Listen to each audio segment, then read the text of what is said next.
All right, why don't we get it started in any event and see where we get to.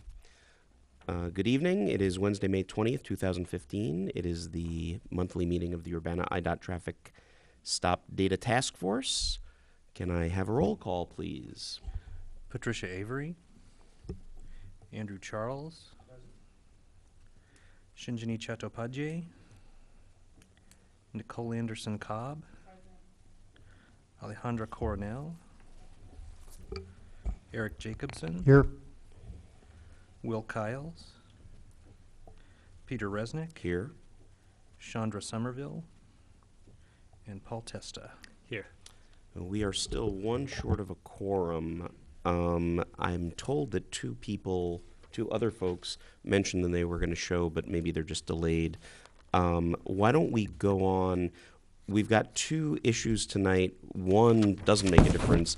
At the moment, Alejandra said that she was going to have to leave early, so wanted her subcommittee report moved up. But we don't need to do that until she gets here. We also have a hard stop at 7:15 tonight because we have another meeting coming in. So I wanted to suggest that we take our public input at the top of the meeting. So we don't have a formal approval of the agenda at this point, but why don't we take our public input now, and then once others show up, we'll rearrange other things as we need to. Does that work for everybody? So, just a procedure thing. So it is okay for us to meet. We're sort of meeting informally, but since Correct. we're meeting at a time that's been noticed, it's okay. That's my understanding. Even though Is we're we not can a quorum, but we're continue. more than a majority of the We quorum. can't take any actions. Oh, okay. Right. Okay, good. We can't have any votes on final action. So, all right. So given that, I'd like to invite public input at this time. If anybody out there would like to speak, please come up and state your name for the recording. And you have 5 minutes with fudge factor. I'll try to make this brief. My name's Gerald Cruz, and I live at 2007 South George Huff Drive. And usually I prefer to comment at the end of the meeting, of course, to what the discussion has consisted of that evening. But just a couple of real quick comments, because I know in June you're finishing up your work and finalizing your report. And so I just want to make one comment and a couple of suggestions, if it's appropriate, real quick. I found the article today by Leonard Pitts in a paper extremely interesting, and I guess I want to just read the last sentence of his editorial and encourage you, and I know many of you have taken this approach, but I think it's absolutely critical to the task that has been presented to you by the city to take this to heart. And he said, "You will never solve any problems you can't even bring yourself to face." And I hope over the last 11 months that everybody has come to the conclusion that there is a problem here and that you have acknowledged it and have faced up to the fact that racial disparities do exist. And if you are sitting on here and haven't come to that realization yet, this problem won't be solved.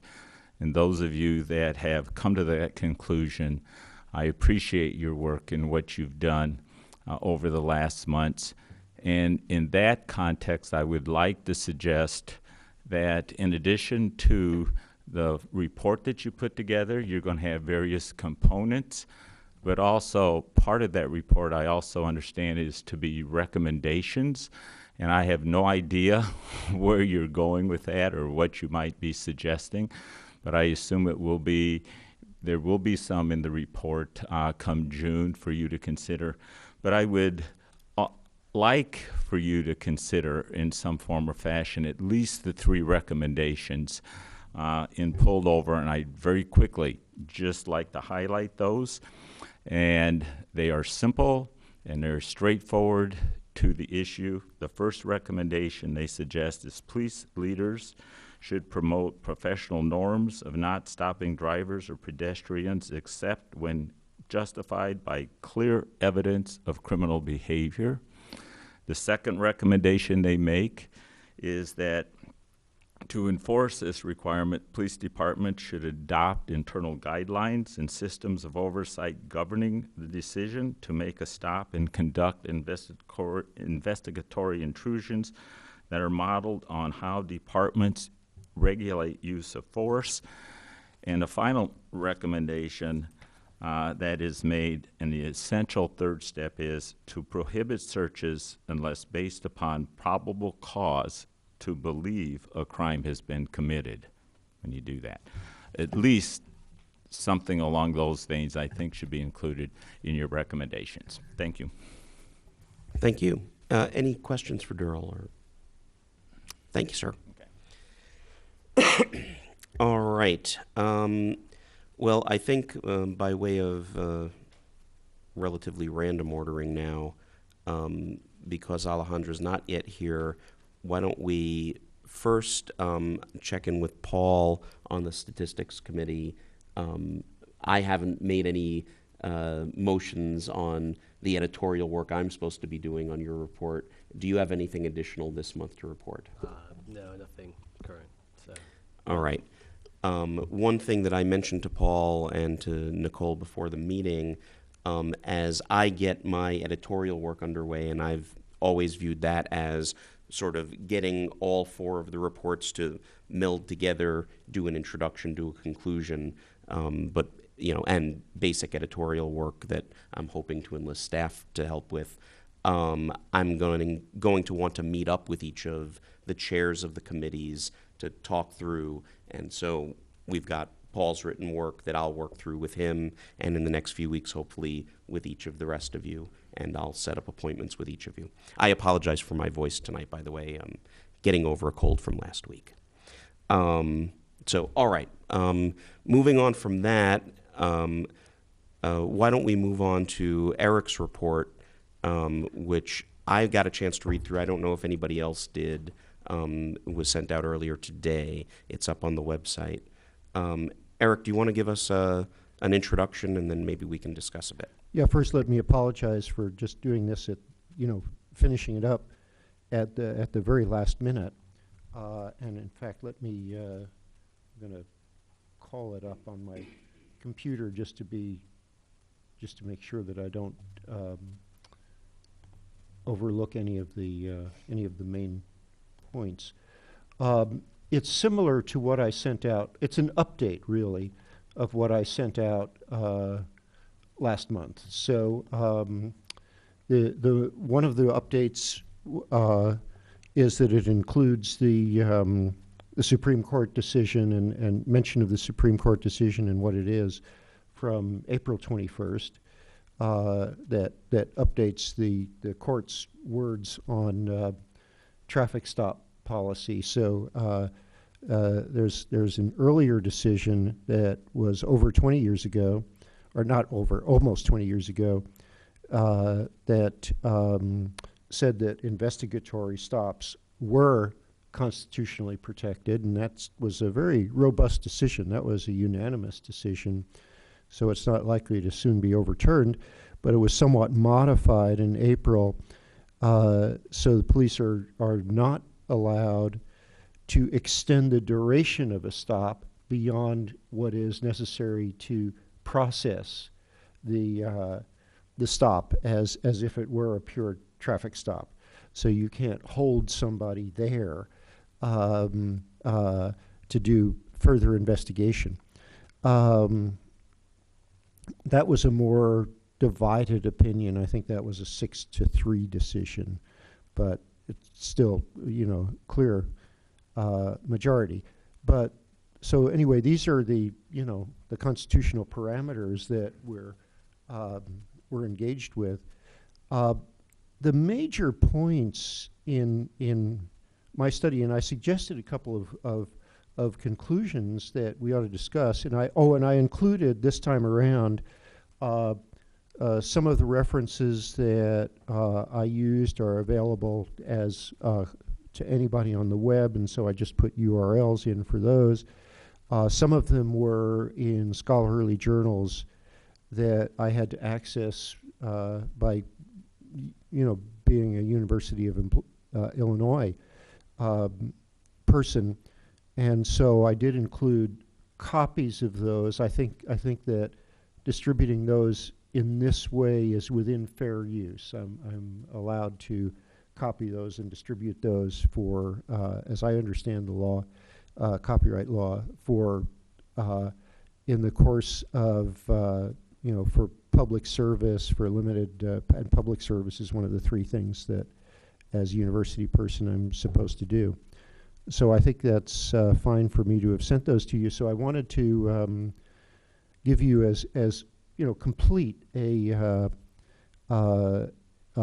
picture of what I was basing my opinion. Of course, it's not I'd have 1,000 literature references instead of 30 or 40 if I was doing a complete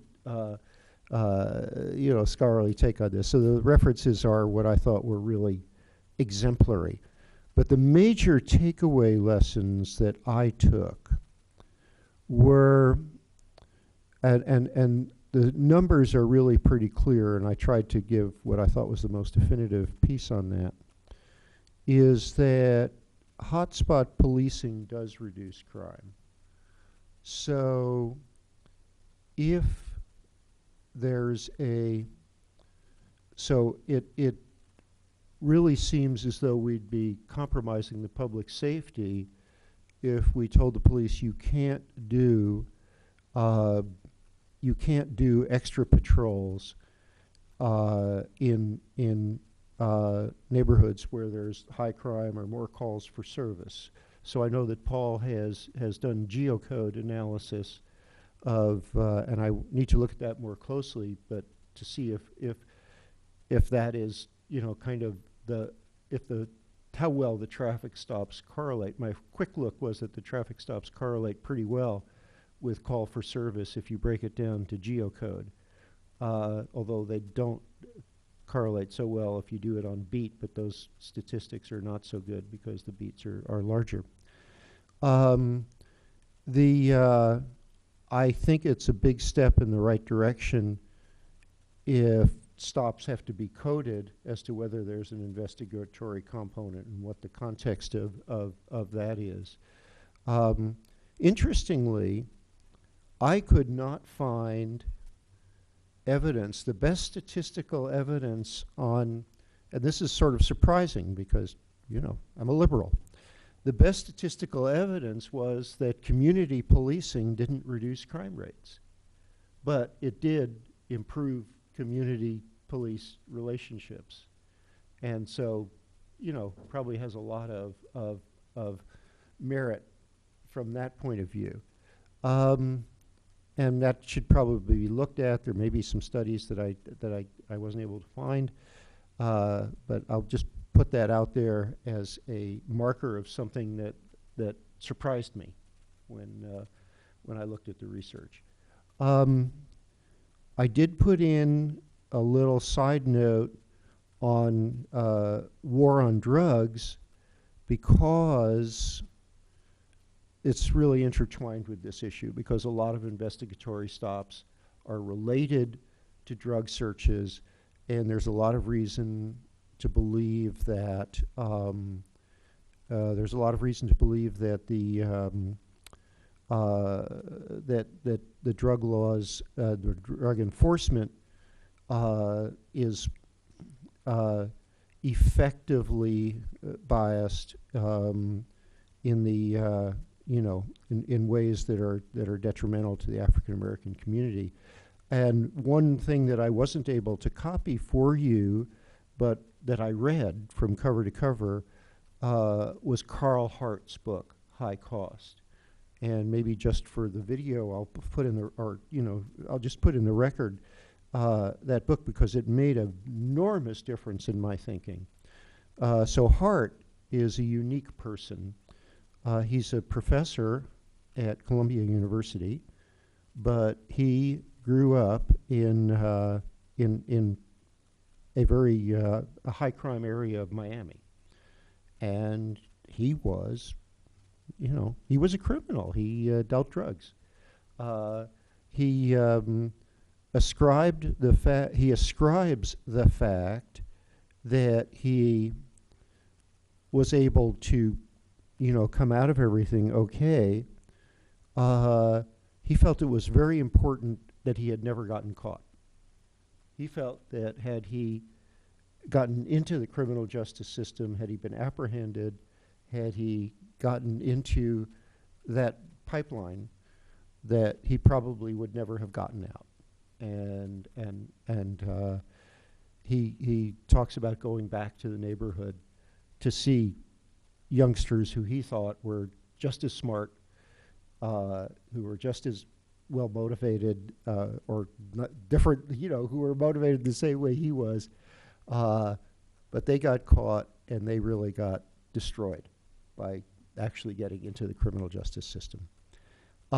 He also talked, and now a lot of his research, he talked about the difference or the lack of difference between crack cocaine and powder cocaine, and gave all the evidence that there's really no difference in that there are claims, and a lot of drug enforcement was based on claims that crack cocaine was more addictive and more damaging than powder cocaine.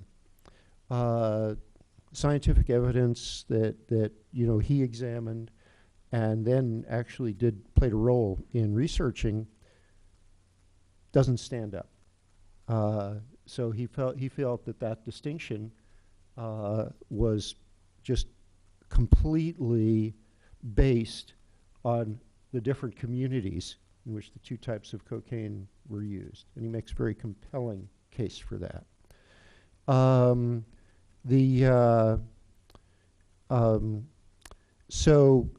So I came off of reading that feeling that we could not really discuss this issue fully if we didn't, at least mention the war on drugs and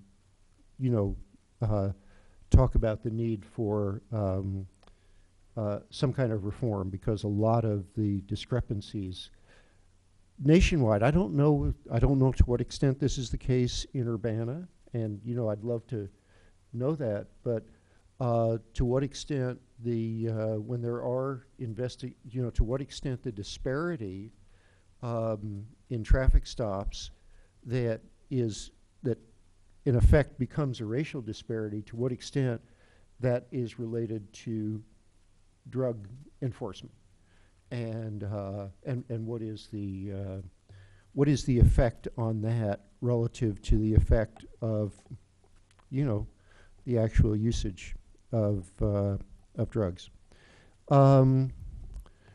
So that was one book that had an enormous impact. The book that Darrell recommended to us, of course, also had a big impact. I was left, from the sum total of all of the things that I looked at, and that that I am bringing to your attention with the commentary that I've written about them. I was left with the idea that we have to give the police the ability to do hotspot policing, that if this turns out to have racial disparity, that at least we should make it very transparent. I know that the chief pushes community policing very, very hard, and that does seem to help with the transparency. I think documenting the nature of the investigatory components of stops will have a lot to do with that. The other thing that I think is really, really important is to take a look, which is sort of a slightly separate topic, but to take a look at how we enforce drug policy and drug laws.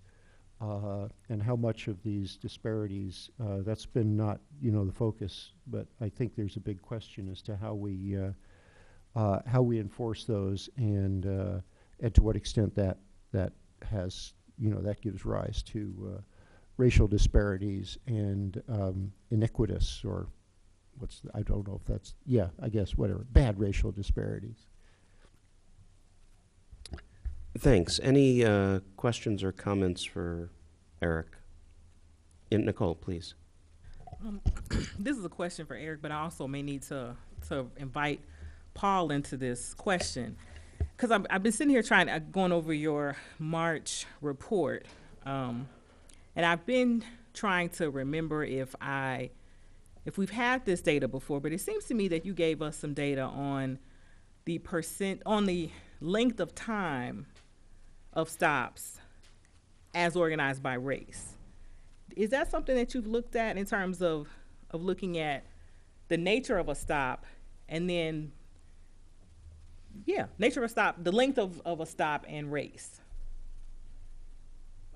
Yes, Okay. and that's I thought that you provided us with that information, and I have. that's been in previous. It was not in the March report. Oh, it was? and, Okay. I thought I was missing it. Okay.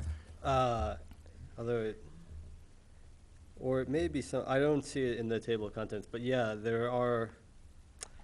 If you give me a minute, if you want to continue, I'll see if I can find some of that. Okay. Well, the reason I asked is because Eric is making the case about the importance of allowing law enforcement to do hotspot policing. And what I want to ask about is the extent to which, if that is affirmed, if we affirm that as a body, are we also affirming the importance of stops that happen at the same rates for the same communities? Because from the data that Paul has presented us, that drivers of color are stopped for longer lengths of time. So we don't seem to necessarily know what white drivers possess because the stops are shorter. So are we also calling for equity in length of stop while we're calling to affirm hotspot policing? One of the things that I found interesting out of what Paul put together was the kind of top 10 by race, what offenses people were cited for. Right.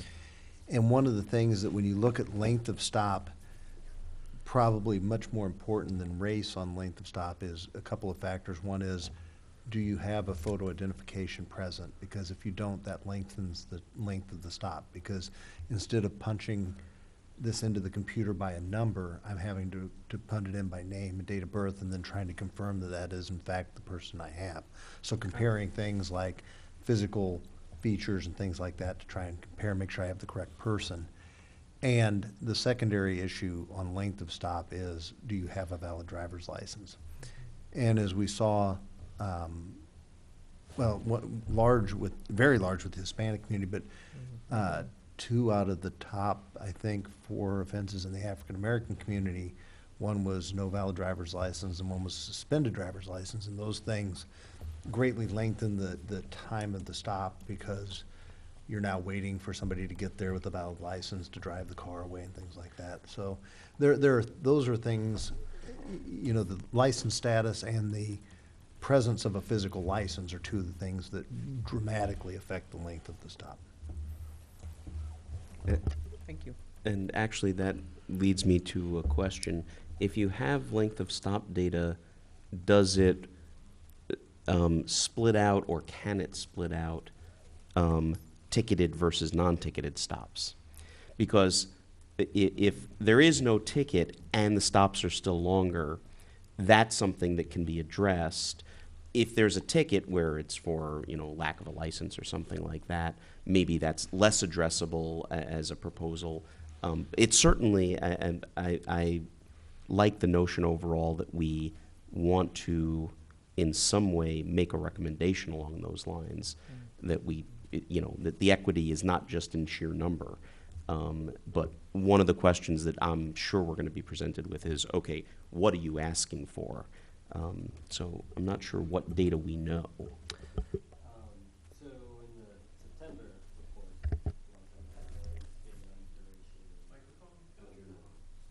In the September report, there is data on duration, and you're correct that African Americans and Hispanics have a longer average duration. For Hispanics, it varies between just under 14 minutes and 16 minutes. For African Americans, it's between 12 and 13 minutes, and compared to for whites and Asians, which tend to fall in the 10 to 11 up to 12 in 1 year range.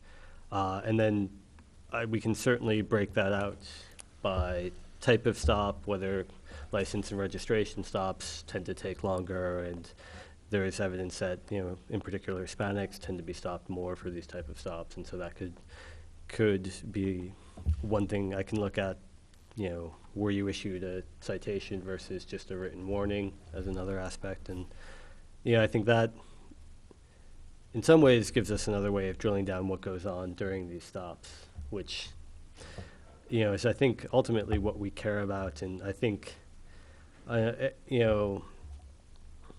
what's very hard to know with just these data. And I think, like, with your report, Eric, I think it brings up this tension between sort of outcomes and what is constitutional, and then perceptions and legitimacy and the experience, and both matter, right? And I think the data can speak to the outcomes, and the law has something to say about what is legitimate and lawful. And I think what people sort of respond to and experience isn't whether it's constitutionally lawful, it's their personal experience during these stops that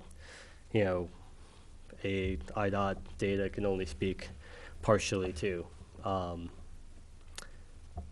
So, I mean, one thing that I can look into, I need a little more data on the calls for service over time, and maybe some input on, in the past, if we know there's been particular cases where an issue arose and traffic stops were part of the strategy to deal with, crime in a certain area, we can look at how the two correlate over time. So if that's something, I'll speak to Todd and try and get those data.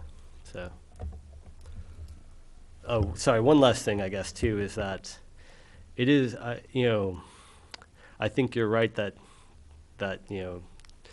drug laws and the enforcement of the war on drugs is a huge issue, and I think certainly affects these data, but it seems like an issue that's a task force unto itself. And at least in these data, the percentage of stops and the percentage of stops in which drugs are found is very small. And so I don't know if that means stops are ineffective or I don't know. But I do feel like we need to keep our focus or limit the range.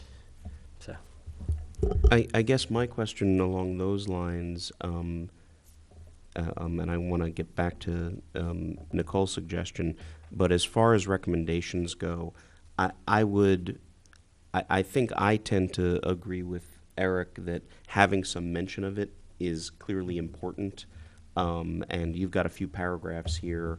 I guess a question to you, Paul, is are you comfortable with leaving at least a couple of paragraph discussion in it, whether or not we give a direct recommendation about it? I mean, I defer to no, I mean, it's more just, it's, another large systemic issue that is certainly at play, but I don't know the solution. Eric, please. So I guess one thing that I didn't put in my report, but I could certainly add to it, is just, I mean, as you find locally, it's also true nationally, that the fraction of stops in which drugs are found is very, very low. So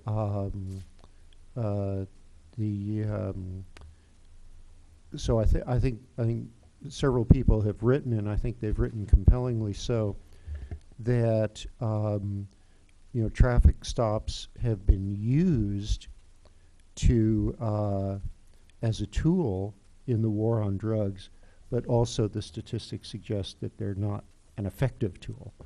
And so I can, you know, occasionally they turn up drugs, but so I can also you know, inject that from the broader data, and that'll reflect, I guess, also what you have found locally. So getting back to Nicole's comment, I do think we want to figure out a way to frame that recommendation about, I think, and Nicole and I met last week and had similar discussions in terms of the work that her committee is doing about that interplay between hotspot policing and community policing, that one of our recommendations clearly has to be along the lines of the transparency, the experience of folks in neighborhoods that are subject to hotspot policing, so that they are involved with that process and don't have that bad experience that Paul was talking about. And I guess my question for you all is, how far down do we want to drill into these recommendations? We can make them very broad. I think that would be a disappointing outcome if we can't get more specific. But insofar as it's a very nice beep you have, insofar as we can, you know, drill down a little more into specific recommendations, I think that would be great. The other thing I wanted to pick up on is this starts to be exactly the point where the interplay between the committee reports is going to happen. I'm going to do my best to look for those areas of overlap and sort of connect the dots in the report. But as you see those things, if you've got a piece of your report that you feel like, please insert local statistics here, or please insert recommendation for police practice here, those are all great. And I guess it would be okay, since there'd be just three of us, for Nicole and Paul and I to get together and see if we can, you know, reconcile areas that may be of concern as we look at how the different things fit together. And did you have a follow-up, Nicole? Nope, thank you. All right. So yeah, I'm happy with the, I'm sorry, Andy, please go ahead. Okay. Look up when I get a chance. I think we want to be careful about how far we go with the idea of the war on drugs being a big part of what's driving traffic stops today. I'm not sure that locally it was ever directly a huge part, but it was in that there's such an overlap between drug abuse, alcohol abuse, mental health issues, and all of the other criminal activities, whether it's domestic violence, robberies, batteries, thefts that go on. And so it's hard to separate the alcohol drug issues from all of the other issues that are the more serious societal issues that we're tasked with trying to have an effect on. But what we can do, I think, and I agree with Eric that that somewhere out there exists that magic balance between enough community policing and hotspot policing that people feel safe, feel good, and actually are safer. And that's the magic answer that I don't know that any of us know, but we can strive for that. And one of the ways we can do that, and one of the takeaways for me from this process has been that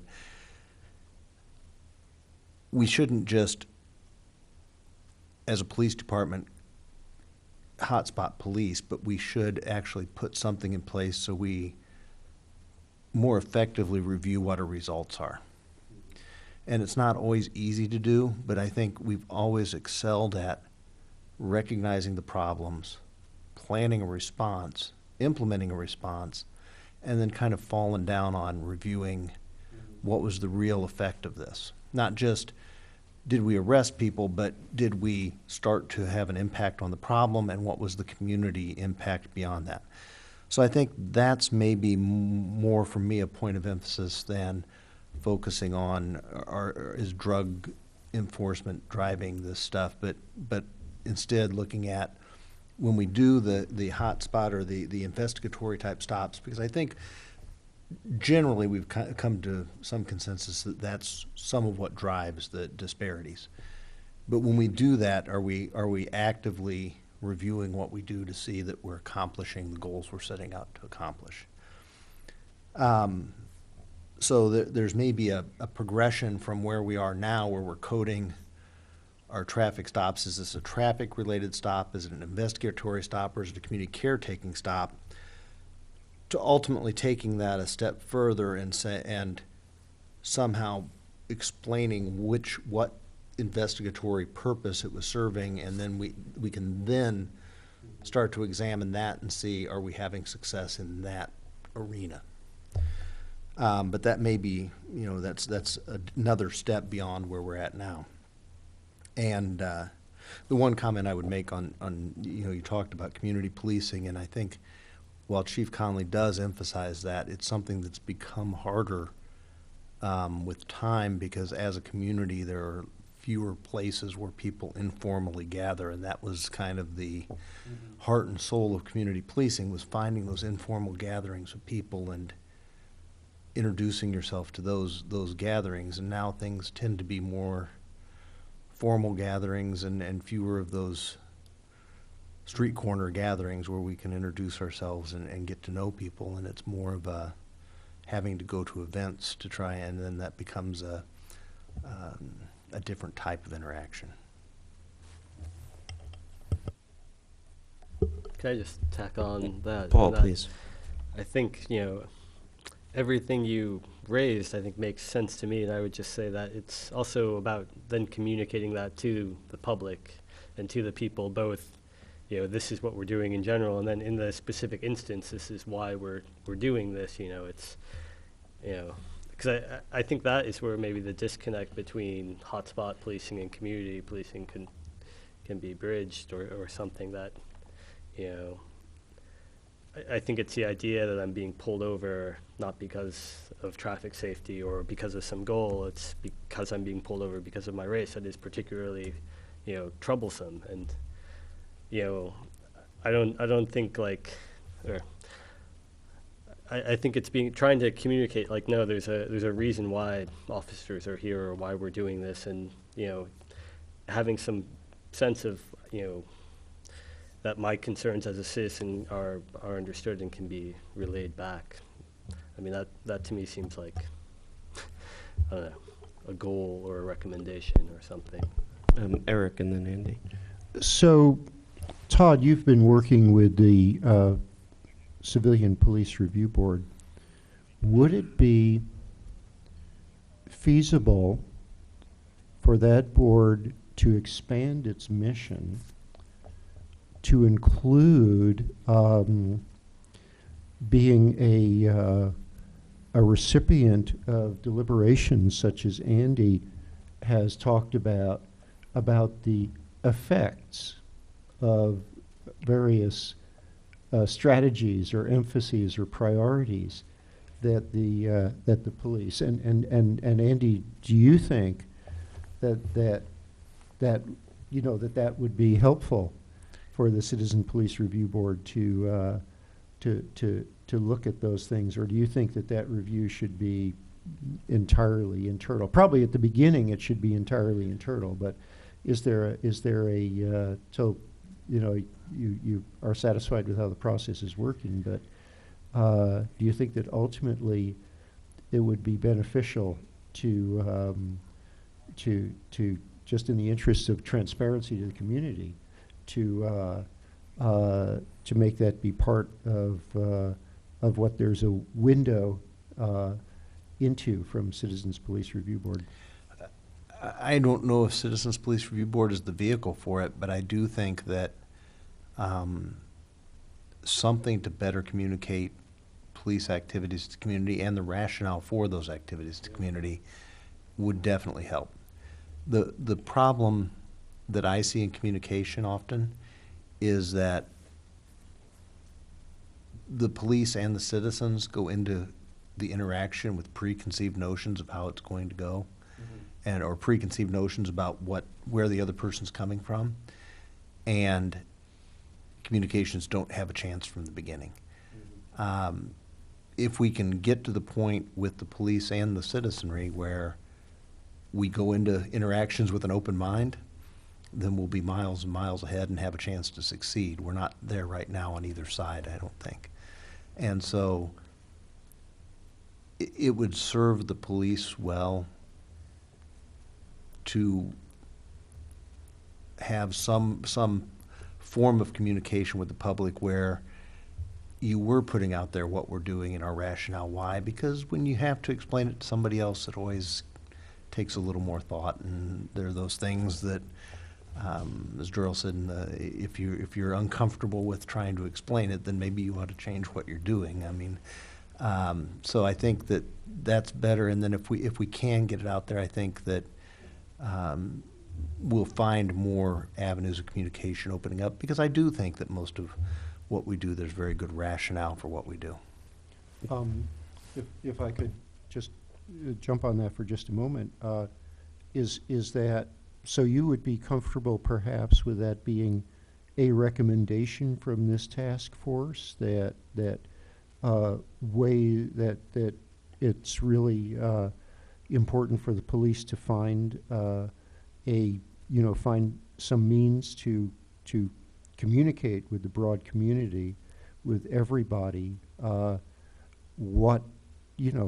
just what you said. I can't improve on your wording. Yeah, I think that finding some kind of medium to do that would be very beneficial, and I'm very comfortable with that. I think that we need to look at ways to better relate what we're doing to the public. We can't be a secret society and succeed. I mean, that's not our goal. Is to serve the public, and the goal is to not try and be in touch with just the members of the public that sit on this committee or some other committee, but the general public, to actually provide for them the police department that they want and they expect. And I think the take back for the police department is, if we can put out what we're doing and what we're trying to do because the community's asking us to do it, then we will have less problems with the communication on the front end, where people feel put upon that I'm being singled out, and when they know, in fact, that no, I get it, that I'm part of this bigger picture. Todd, did you want to comment on this at all? Sure. I think the one thing I would remind everyone is that we've just expanded the scope and task of the Civilian Police Review Board recently in reviewing taser usage. And so I think further expansion, I just think we want to be careful about how much we're expanding that role, because at this point they meet once a quarter. So perhaps the Human Relations Commission would be a good consideration, particularly since, part of their mission is dealing directly with communities that have been traditionally marginalized, and dealing with these specific types of particularly sensitive areas. So I just sort of caution about sort of overloading. The other thing about the CPRB that, at least during my tenure, that I've tried to emphasize is, they have to be very careful to be balanced in their interactions, particularly when they're assessing these types of activities, that when those activities are being assessed outside the context of a complaint, because ultimately we want them to be able to not just review complaints, but review them and have or at least confirm the perception of impartiality, neutrality, and some detachment, maybe not complete detachment, but at least some detachment, so that when they do decide difficult issues on difficult complaints, there is at least some reason to credit them with having that objectivity. And I'm not saying they shouldn't be involved at all. I'm just saying that whenever you're thinking about using them, remember they are essentially a quasi-adjudicative body that we're calling upon to make some very difficult decisions at times. And so we want to keep that at least in perspective as we're thinking about what other activities they should be involved in. I like the idea of thinking about tilting that recommendation toward the HRC. I think that would be a good body for that.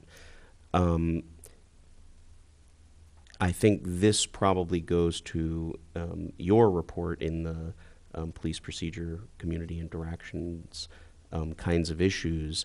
One of the things that Andy mentioned was, recommending that the police start really looking at the data and the effects on the back end. I think the front end part of that is also important for the communication bit. We've talked before about right now hotspot policing is relatively ad hoc.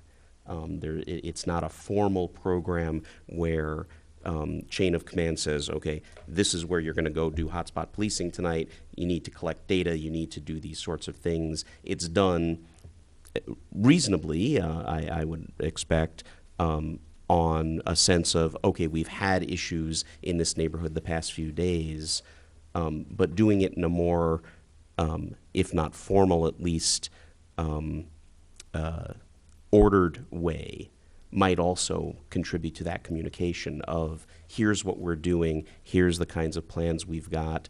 Obviously, particular tactical plans aren't useful to communicate out to everybody, but general plans are. And so I think as you come up with recommendations in your report, thinking about not just the evaluation at the back end, but the communication at the front end, how we do this and what procedures we use to do hotspot policing would be a really good thing to include. Anything else on Eric's report? We do now have a quorum seated, so I wanted to at least get our formal administrative duties out of the way before we go on to the rest of our agenda tonight. So I'm going to go quickly back up to the top if I can get my agenda in front of me. And so we have rearranged the agenda such that we did public input up top and statistical analysis and social science reports first. Can I have a quick motion to approve the agenda as that goes? I move to approve the agenda as presented in the, in the call for meeting. Excellent. Do I have a second? Second. Motion by Eric, second by Paul. Any changes to the agenda as we've got it now? All those in favor, please say aye. Aye. Aye. Any opposed? That motion carries.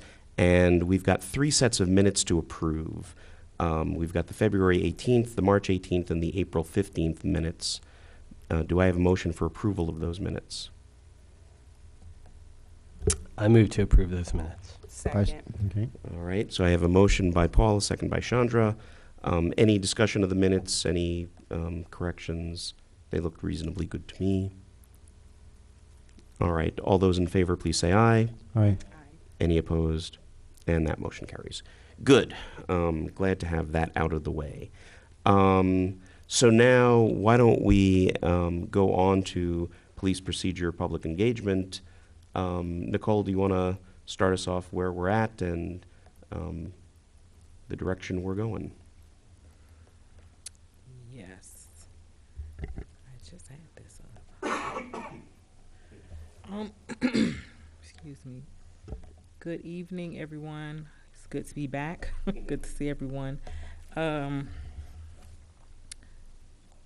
Don't have a long report except that per Pete's request to have us begin to put together a skeleton of our reporting, our segment of the final report.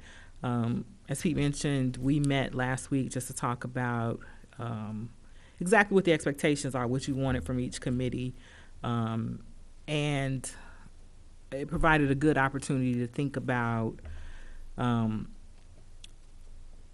the work that we've done around this issue of procedure and engagement.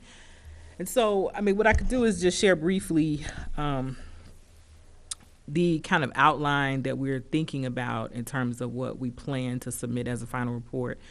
Andrew, also, you talked about being supportive of this kind of structure, but we talked about the fact that the best way for us to go about constructing our report is to have each of us. The interesting thing about this particular committee is that we each have done different things in the area of engagement.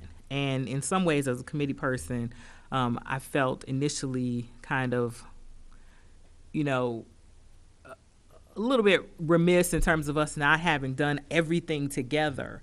But in talking through it, I think that each of us have taken on a piece of the work in a way that I think will be really useful for the final,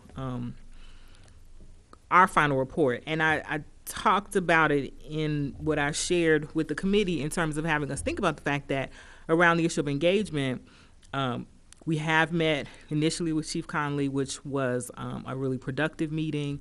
And so kind of taking those notes, and I haven't had a chance to share them, the outcome of that meeting with the body, but kind of thinking about the conversation that we had with the chief in February as being one element of this issue of engagement.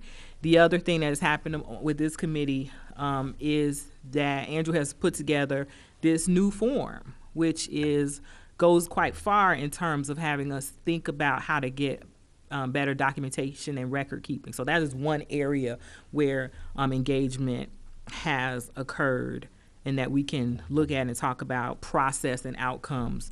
Alejandra has been on ride-alongs of late, and she did a ride-along in Champaign and Urbana. And I think that her experiences with the ride-alongs can provide some useful, I think, observations about that experience in terms of being a citizen, accompanying officers in both communities, and thinking about the benefit of that. We all were present for the town hall meeting, and so that is another space in which we were all engaging in that process, where both law enforcement and community were present.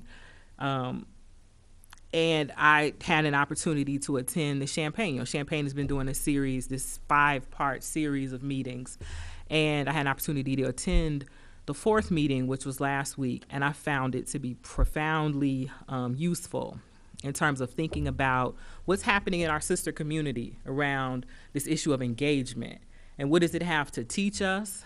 And what are some things that we may not want to reproduce in terms of our recommendations? So that experience of attending the Champaign community engagement meeting gave me a lot to think about in terms of the work that we've been doing. So those are some of the areas that each of us have been individually interested in and tasked and thinking through in terms of how we are doing this work. And so what we're each doing is providing a record of the process that each of us have been engaged with, and we're going to bring that together and really use that as the initial draft of the work of the committee. There also may be a couple of other engagement efforts Todd and I have talked about. We've talked about this issue of, as a task force, we've talked about the issue of dash cam video viewing. I wasn't, and maybe I'll ask this now. Because the question that Todd posed to me is, do you want to do this individually? Do you want to do this as a subcommittee? Or do you want to do this as a task force? And so let me just say that I'm giving you a sense of what the police, what our committee is doing. But the question that I can pose to the task force more broadly is to get a feel for whether or not you think that would be a good use of our time and energy, given the fact that we may have 6 weeks or so to enter into that process. So that's the report. Andrew may have other things to add, And that's the question on the floor that I've been thinking about. Andy, you want to start? The possibility of viewing dash cam videos, we've talked about that for a while. I haven't had a chance to talk to Mr. Wren about it and what his feelings are. If we chose to do it individually, or even if we choose not to do it, but somebody has a feeling like this wouldn't be a complete experience if they didn't at least look at what was happening firsthand. Doing it individually may pose less problems, and it also would allow for a little broader viewing, in that if we viewed it as a whole, we could view certain things, but we'd all see the same thing. And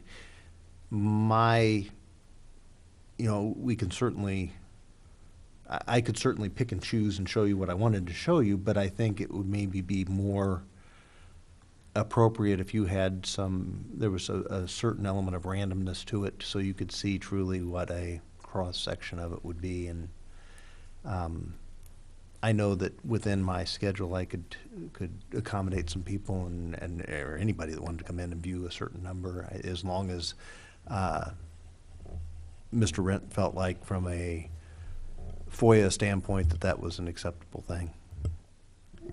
Yeah, so interestingly, from a FOIA standpoint, anytime a citizen is detained, technically that information is going to be public.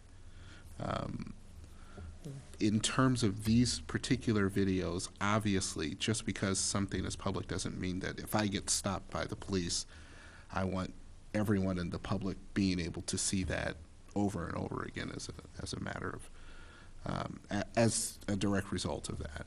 What I would think, one way to make it easier is if you limited the number of individuals watching at one time to, say, the subcommittee size, so 3 at a time. That could probably be make it a little bit more efficient, and yet still you could still maintain it as a session where you are doing it in a fairly non-public fashion, so that you could show the entire video. If we show the video to the entire group, my recommendation would be, just out of consideration for the individuals stopped, that we redact the faces or blur out the faces, just because I think that's just common courtesy, even if it's not necessarily required by law. So I think we can make it work anyway. It's just a matter of what the will of the committee or the task force is, and how to make it work as efficiently as possible, I guess. Eric, please. So I think what Todd is saying makes a lot of sense. I like the idea of viewing them more, in a group of more than one, because I'm actually kind of curious as to whether different of us would have different reactions to seeing the same thing. And but I think Todd's points about seeing it as a whole task force. Of course, doing it only in groups of 3 means that you have to arrange for more occasions to do it, but it does mean it doesn't have to be public noticed. And so I think groups of 3 sounds like a really, really good idea. Are there other folks who would like to participate in doing that? And so it looks like everybody would like to at least peek in on one, at least, if not a few. Can you arrange that to happen? Okay. So we'll leave that to Andy and Todd to work out the logistics of, and invite people in small groups to come and take a look, and we can hear from everybody at our next meeting. And I think what would probably be most beneficial for your subcommittee is, as people watch those, if you can get that arranged in the next week or 2, as people watch them, if you have quick write-ups to give those to Nicole, and the subcommittee can incorporate those into the report as they can. But let's not wait until our next meeting to collect together all those things. Let's do those as we move along. That sounds like a great idea. is it possible that we could have like a template or even a framework of different things that you'd want us to look for? So is it like you want our initial response, maybe even feelings that may arise up, or even concerns about procedure, but some type of template that we can all, yeah, Yeah, Andy. My suggestion would be that you view the video first, okay. and then maybe after we get your own reaction from your point of view, that we talk about it from a police procedure template standpoint, and you can see how maybe what they did was within or outside what the procedure should have been. Okay, when I But- say template, I just meant of how we want to report back. So maybe whether the subcommittee has a set of questions that you'd like everybody to comment on so that you can incorporate it into your report. Nicole may, but I personally, I'm interested in what your raw take of it is. I've looked at this from one side for so long that I really truly can't be absolutely neutral on it, no matter how hard I try, because I've just looked at it from the one side for 26 years. So I'm very interested in your take and when you see it of what's hitting you the wrong way or what's hitting you the right way. And that's, I mean, and that might be selfish for me to say it that way, but I think I would get more out of it that way. And Nicole, I think I'll leave it in your court if, or as people view them, if you can prepare something, maybe you take a stab at meeting up with Andy and viewing one first. If you come up with a set of questions that you think would contribute to your report, then as other people view them, you can hand them a little, see if you can, scribble down notes on these particular items as well. That might help out folks. So I'll leave that, the logistics of all that, to you and Andy and Todd to work out, but that sounds like a great plan. My only other question is to get a sense from Todd and Andrew as to how many possibly one would be looking at in a kind of viewing The session. statistics are they run 10 to 15 minutes, right? They run 10 to 15 minutes. You can watch the whole thing. There's going to be about a 6 or 7 minute gap in there where all that's happening is somebody sitting in a car writing. And having to view 3 of them for each officer I supervise every month, you can get a lot done during those gaps without paying a whole lot of attention. And every once in a while, I'll hear an officer talking to himself and remind him to do it internally, not externally. But even those cases aren't usually anything bad. It's just kind of frustration boiling out sometimes. But generally, there's that 5 or 6 minutes where nothing's happening. So you can you get the initial interaction. You can kind of run it fast forward up to a certain point and then get the conversation beyond that. And so you can do quite a few without investing a lot of time. I personally, we'll see how it goes, but I'm guessing it's going to be a reasonable amount because I can kind of do some other things while this is going on, so I can reasonably use my time while I'm helping somebody go through this. And by the time you're going to be bored with it before it turns into an excessive amount of time, I have a feeling. But we'll see. So 4 an hour, 4 per hour or more. Okay. Yeah, it should be more. Yeah, I'm thinking 6 or 7 maybe. Oh, okay. So, can I just ask sort of, Paul. there's something just sort of inherently interesting about viewing these dash cam videos and, just having never been stopped in Urbana, I don't know, so that's valuable. And then for the report, I guess I just sort of wonder, what would we want to use these for? And so I could think of a couple of things, and one thing that I think maybe we'd want in a final report is, something that gets to citizens' expectations, right? So what should an ideal traffic stop be? How should the process go? What should these are your rights, or this is what you should expect when you're pulled over. And so I could see, seeing traffic stops and seeing the sort of this is how it goes, being a sort of template or that being a sort of outcome of this. And I guess I would like your thoughts or feedback on that. Nicole? Yes. No, I mean, absolutely. I mean, I think you're absolutely right. I mean, it's been the concern. You and I have talked about this in terms of the educational component of this. I mean, we're talking about this issue of transparency and preparing the public. It seems to me that absolutely being able to see for ourselves, ideally, what should happen. I think I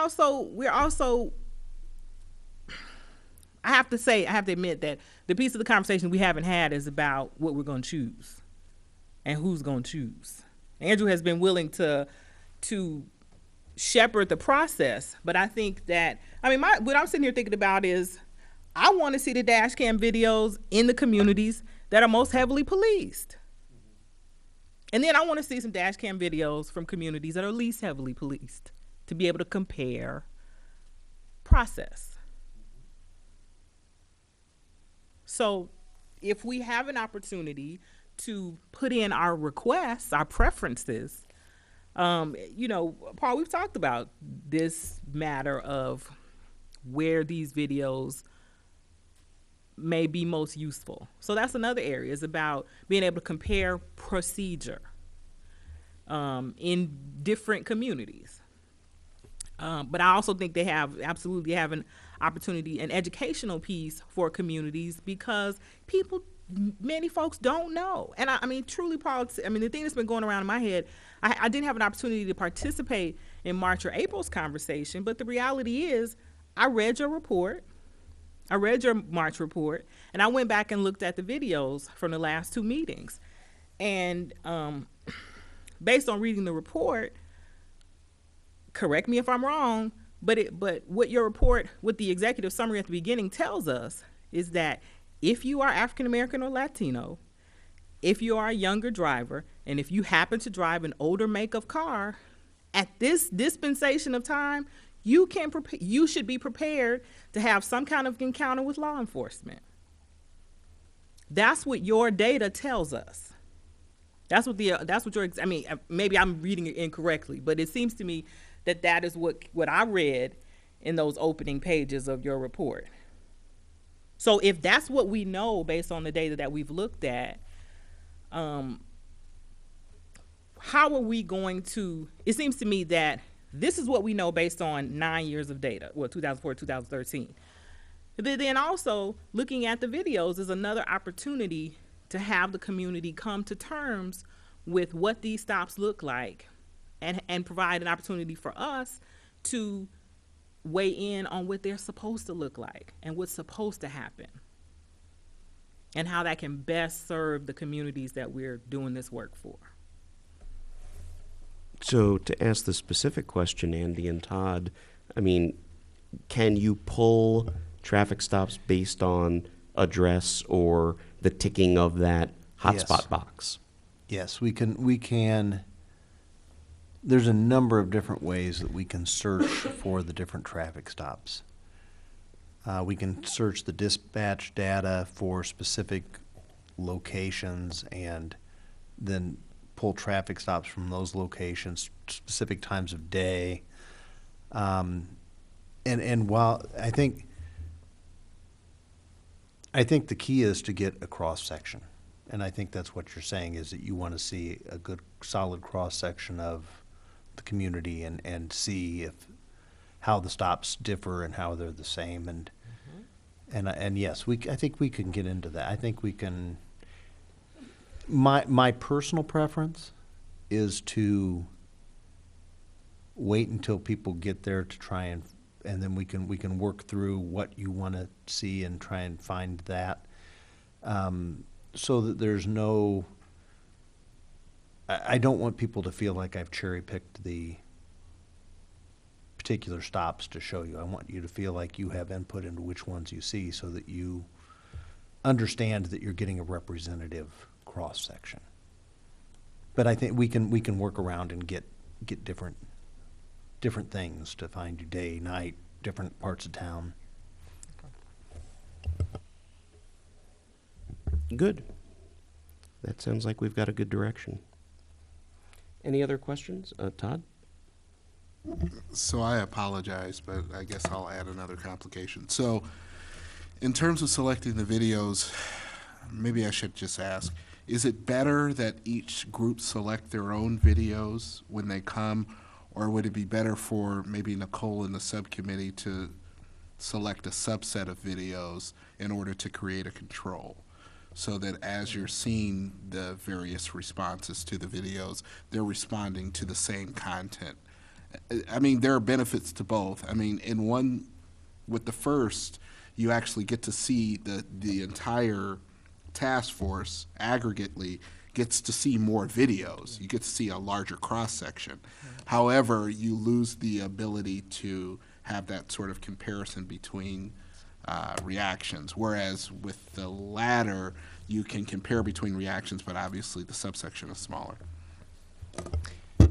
If we Andy. could, if we could get Nicole in first, and whoever, maybe Alejandro or Nicole or both in first to look at videos, my suggestion would be that if there's any video that stands out to them as one that they think that everybody else should see because it falls on one end of the spectrum or the other, that we can tag those and then we can replay those videos. And then beyond those, that we expose people to some different ones so that we do get a little bigger cross-section.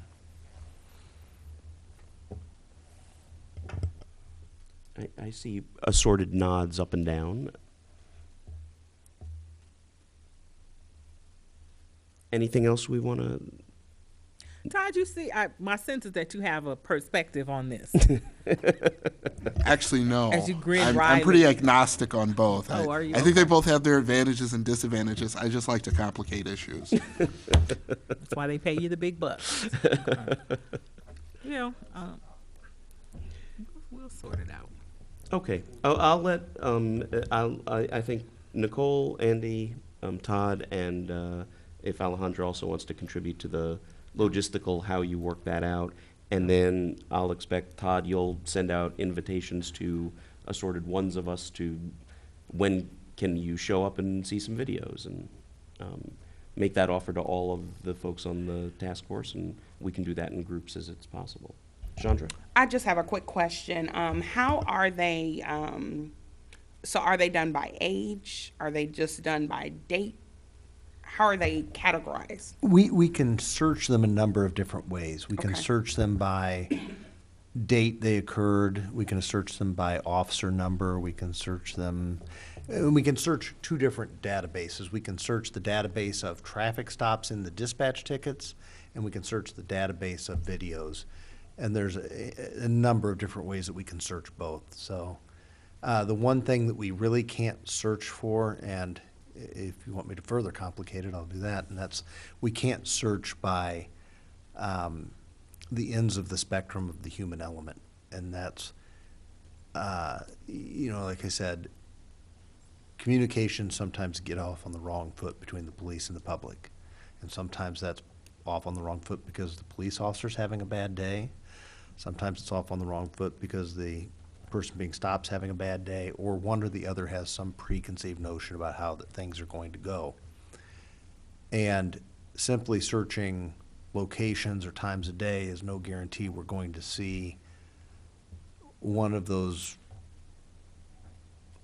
contacts that goes upside down because everybody's in the wrong place. But that does happen. Okay. But, and I can search and see if I can find one of those, because I think that's informative to see. Because even the ones that go upside down stay kind of within the boundaries usually, almost exclusively inside the boundaries. But they do get If you louder. can review your memory of ones that you've seen, to have a couple in reserve, just Yeah. in case the random ones that we Yeah. all grab out don't end up with those, that might be useful. Yeah. Well, like I said, we can certainly look for one from both ends of the spectrum. There are some that, you know, you'd think it was two best friends talking to each other, and like I said, some that go really upside down, but that's human nature. say too, I mean, I just want to thank you all for the feedback and the willingness to see some of these, because we've been talking about traffic stops for almost a year. So it seems to me that to actually land in our community and really and see how law enforcement and our citizenry are engaging one another, it's just is a logical conclusion to our, is one of the logical conclusions to this work. So I'm looking forward to seeing these and getting task force feedback. So thank you. Anything else from your subcommittee, Nicole? I think so. All right. We don't have Patricia here this evening. Todd, do you know if anything is advanced on the community impact report? She did call and apologize that she would not be here this afternoon or this evening. And what I will do is, if I get information from her, we can send that out to the entire task force. That sounds great. And I'll try and get in contact with her and see where we're at and see if I can help with the report in some way. So we'll go forward from there. I don't have anything on new business, and we've already done public input. Todd, did you have anything by way of staff report? No, I just wanted to introduce everyone to a new colleague, Alex Batista. He is serving a six-month fixed term as our interim HRO, which is going to provide me with quite a bit of relief in terms of doing both jobs. We are very excited to have him. Alex has a very extensive past in working as a paralegal in a criminal defense law firm, also working as a paralegal in an immigration law firm, went from there to human resources, and has been doing performance consulting for the last several years. So we're extremely excited to have him. He's a really bright guy, and he's just an incredible resource to have around. So, Alex Batista. Thank you for that warm introduction. I was very pleased that Todd invited me to come and be here with you today and get a bird's eye view of what it is that you have been working on, and also, of course, compliment you on the amount of work, and I'm looking forward to reading the report. I think it's going to be valuable not only for this particular task force, but for the Human Relations Commission and the CPRB. It's going to be a very invaluable tool. I'm very excited about the prospect of reading it. Thank you. Thank you, Alex, and welcome. Thank you, Todd. So I have one question for the task force before we adjourn. Well, are there any other announcements I should ask? So we are coming up on time. As Nicole mentioned earlier, we have 6 weeks. My intention is to meet with each of the subcommittee chairs, get some editing done, and get my bit of the report kind of tying together for introduction and conclusion in these next few weeks. Are folks willing to have an extra interim meeting between now and our June meeting, perhaps 2 weeks from now? That would be the first week of June. Do people have availability? I'm hoping that we'll have some more text to work with. I'll have some introductory and conclusion text that I can share with the task force. And is that going to work for folks? So it would be like June 3rd? Well, if we do it same time, same channel, yes, June 3rd in the evening. And we'll have to check with Todd about space. Does that work for folks? I believe I'm out of town, but if we can, if I can help facilitate some of the viewing of the videos before that, I think that'd be the most significant part for me. Okay, that sounds fine. And we'll try and get a couple of other people to maintain our quorum here.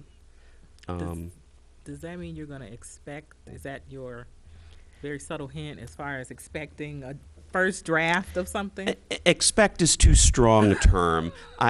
I'm hoping to get some text to work with. We discussed a little, even having an outline of stuff where, its bones and a skeleton, but at least something that I can start writing introduction and conclusion to. That I think would help a lot. So and I'll talk with Patricia about the same thing for the community impact report. But I think Paul, your subcommittee has a really extensive report, and I think it's our job when we meet up is going to be more editing down and figuring out what's appendix and what's main body of the report and what's going to get into the summaries. And I think I've got good stuff to work with from Eric's report so far, and we'll get together and talk about how to piece that together. Yeah, I think the major thing that I will do in between now and the near future is I'll cross-reference things in Paul's report to mine, so that we can, sort of see context, mutual context between the local situation and the more global situation that's out there in the research on this topic. That'd be great. That would be very helpful. So I'll plan to meet up with each of you in the next couple of weeks. And Nicole, if you can get stuff sort of by that next meeting in 2 weeks, that'll give us enough, I think, to go forward with. Okay. Thank you. All right. So Todd, if you can arrange for that. Any other business? In reasonable time, I think we can adjourn. Thank you all.